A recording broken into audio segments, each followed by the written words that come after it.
নিয়ে নিলাম রসুন এবং নিয়ে নিলাম সাথে দুটো শুকনো মরিচ এবং সাথে নিয়ে নিলাম কিছু আম রেশাদানি দিয়ে কুচি করে সেটা। হ্যালো ভিউয়ার্স, আসসালামু আলাইকুম। সবাই কেমন আছেন? আলহামদুলিল্লাহ আমি ভালো আছি। নিয়ে আসলাম আপনাদের মাঝে নতুন একটি রেসিপি, আর সেটা হলো কাঁচা আমের চাটনি।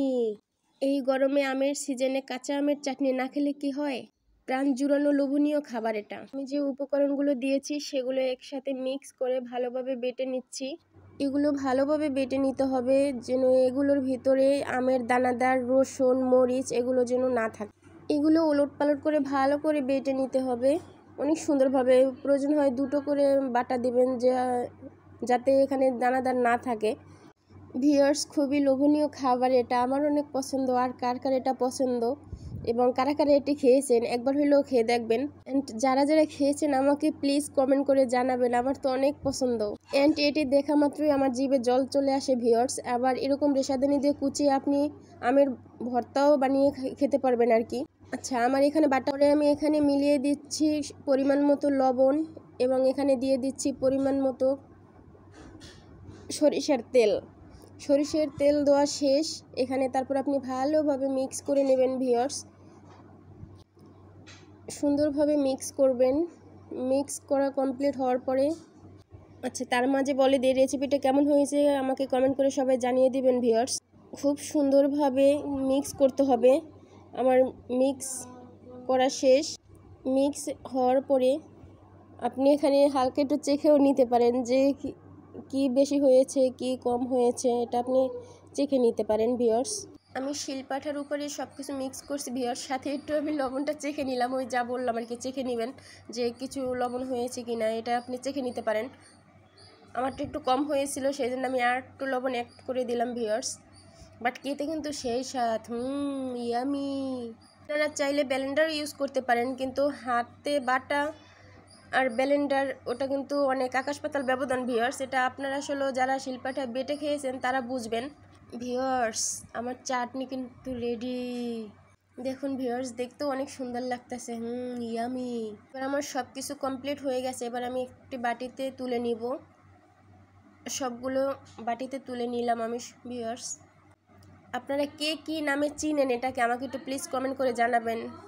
বাহ, অনেক সুন্দর দেখতে লাগতেছে, আপনার কমেন্ট চাই। তারপরে নিয়ে আসলাম ভিউয়ার্স আপনাদের জন্য ফেগো মাছের শুটকির ভর্তা। এটা আপনারা কে কী নাম বলেন সেটা আমাকে কমেন্টে জানিয়ে দেবেন প্লিজ। আমি নিয়ে নিলাম পেঁয়াজ, সাথে নিয়ে নিলাম রসুন এবং নিয়ে নিলাম 2টা ফেগো মাছ।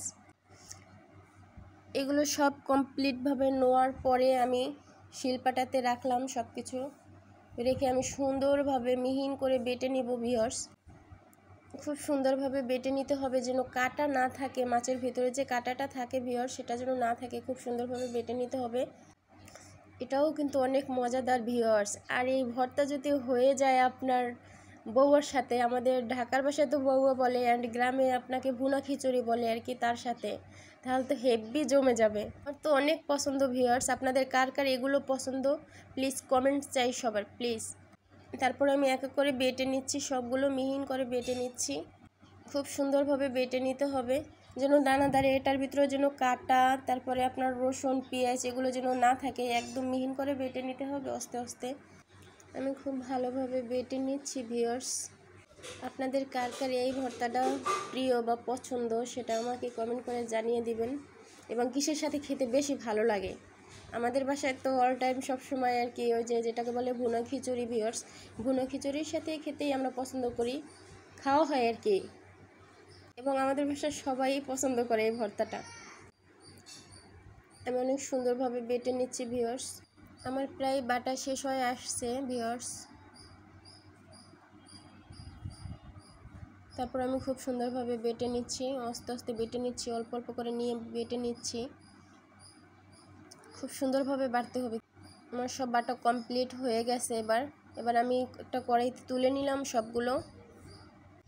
কড়াইতে তুলে নেওয়ার পরে আপনি এখানে সব কিছু মিক্স করবেন আর কি, যা যা দিবেন সব কিছু এখানে মিক্স করতে হবে। সব কিছু তোলার পরে তারপরে মিক্স করতে হবে। আমার তোলা শেষ কমপ্লিট। এবার এখানে আমি কি কি দিচ্ছি ভিউয়ার্স সেটা আপনারা দেখেন। আমি এখানে কড়াইটা শিলপাটার উপর রেখে নিলাম ভিউয়ার্স।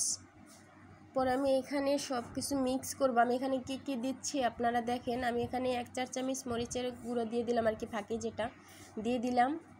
তারপরে দিয়ে দিলাম পরিমাণ মতো তেল। এটাতে একটু তেলের পরিমাণ বেশিই দিতে হবে, যেহেতু আমি এটা তেলের ভিতরেই আর কি হব, সো তেলের পরিমাণটা একটু বেশি দিয়ে দিলাম। দিয়ে দিতে হবে পরিমাণ মতো লবণ, সেটা আপনার পরিমাণ মতো দিতে হবে লবণ।